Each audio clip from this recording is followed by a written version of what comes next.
அன்பு நட்புகளுக்கு இனிய வணக்கம். இன்றைய திருக்குறளும் மென்பொருளும் அதிகாரம் படைமாட்சி குறள் எண் 762. உலைவிடத்து ஊறு அஞ்சா வன்கண் தொலைவிடத்து தொல்படைக்கு அல்லால் அரிது.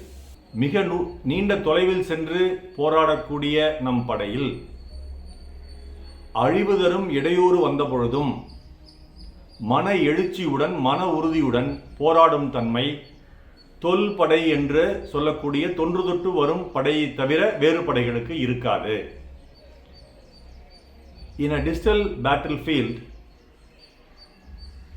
the mental strength to fight against the destructive disturbances is more for the traditional army than any other branches of the army. தொல்படை என்று ஒரு சொல்லை ஐயன் சொல்லியிருக்கார். அது என்ன என்று பார்த்த பொழுது பரிமேலழகர், தேவனையப்பாவாணர் ஐயா இவர்களுடைய உரையில் அது தெளிவாக எடுத்துரைக்கப்பட்டிருக்கிறது. அந்த காலத்தில் படைகள் பல வகையாக இருந்தன. மூலப்படை என்று சொல்லக்கூடிய மிக முக்கியமான படை தொல்படை என்று இதை அழைத்தார்கள். அடுத்ததாக நாட்டுப்படை, காட்டுப்படை, துணைப்படை, கூலிப்படை கூட அந்த காலத்தில் இருந்திருக்குது. அந்த போர் புரியும் சமயத்தில் மட்டும் அவங்க வேலை செஞ்சுட்டு சம்பளம் வாங்கிட்டு போயிடுவாங்க, ஊதியம் வாங்கிட்டு போயிடுவாங்க. இப்படிப்பட்ட பல வகை படைகள் இருந்திருக்கு. இந்த எல்லா படைகளிலும் இந்த தொல்படை என்று சொல்லக்கூடிய மூலப்படை தான் ஆகச்சிறந்த படை. ஏன் அப்படின்னா, அவங்க தாத்தா காலத்தில் முப்பாட்டன் காலத்திலிருந்து மன்னருக்கு விசுவாசமாக பணியாற்றி கொண்டிருக்கக்கூடியவர்கள் பரம்பரையாக குடும்ப வழியாக வந்திருப்பார்கள். அப்போ அவங்க ரத்தத்திலேயே அந்த விசுவாசம் ஓடும். அந்த ரத்தத்திலேயே நம் உயிரை கொடுத்தாவது நம் நாட்டையும் மன்னனையும் காக்க வேண்டும் என்று அந்த ஒரு தீவிரம், அந்த ஒரு மன உறுதி அவர்களுக்கு இருக்கும். மற்றவர்களுக்கு இந்த சம்பளத்துக்கு அப்பப்போ வேலை செய்கிற கூலிப்படையாகட்டும், நாட்டுப்படையாகட்டும், காட்டுப்படையாகட்டும், துணைப்படையாகட்டும், இந்த படையெல்லாம் அப்பப்போ வந்துட்டு போயிடும். அதுக்கெல்லாம் இதில் இருக்கக்கூடிய உறுதி அங்கே இருக்காது. அதனால இந்த ஒவ்வொரு நாட்டிலும் அந்த மூலப்படை என்று சொல்லக்கூடிய அந்த தொல்படை மிக உறுதியாக இருக்க வேண்டும். பாகுபலி என்ற படத்தில் கட்டப்பா என்று ஒரு நடித்திருப்பார், சத்யராஜ் நடித்திருப்பார் அந்த ரோலில், அந்த பாத்திரத்தில். அப்போ அவருடன் ஒரு சில பேர் இருப்பாங்க. அதுதான் மூலப்படை. என்ன ஆனாலும் அந்த நாட்டினுடைய அரசனுக்குத்தான் அவர்கள் விசுவாசமாக இருப்பார்கள் என்பதை அந்த படத்தில் நம்ம பார்த்துருப்போம். இப்படிப்பட்ட அந்த தொல்படை, மூலப்படை என்பதுதான் ஒரு நாட்டின் மிக முக்கியமான படை.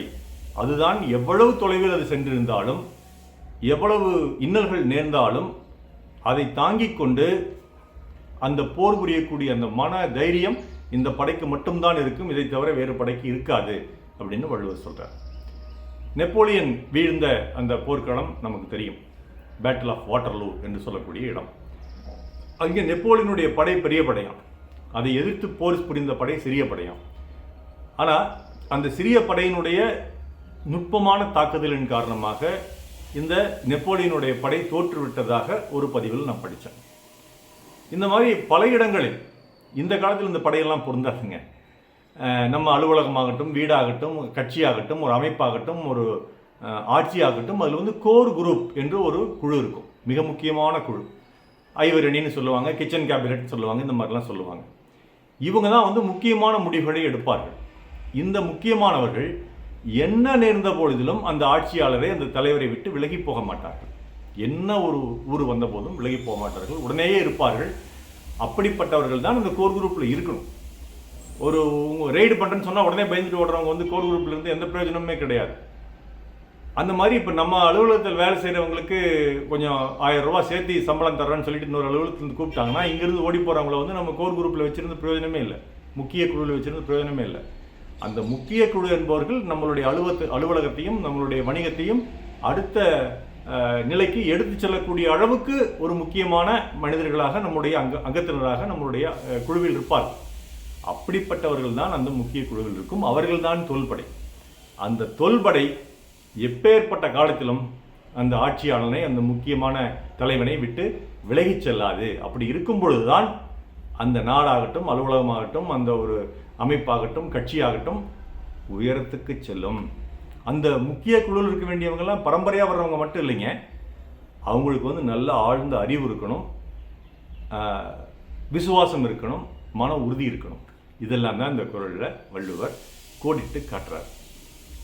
உலைவிடத்து ஊரஞ்சா வன்கண் தொலைவிடத்து தொல்படைக்கு அல்லால் அரிது. நாள் சிறக்க நற்றமிழ் வாழ்த்துக்கள். மருத்துவ ராமசெல்வரங்கம் கிருஷ்ண வெளியே கிளம்பி சேலம் கள்ளக்குறிச்சி அரூர் ஈரோடு நல்லூர். நன்றி டாக்டர் செல்வா. ஷேர் பண்ணுங்க, லைக் பண்ணுங்க, கமெண்ட் பண்ணுங்க, சப்ஸ்கிரைப் பண்ணுங்க. வணக்கம்.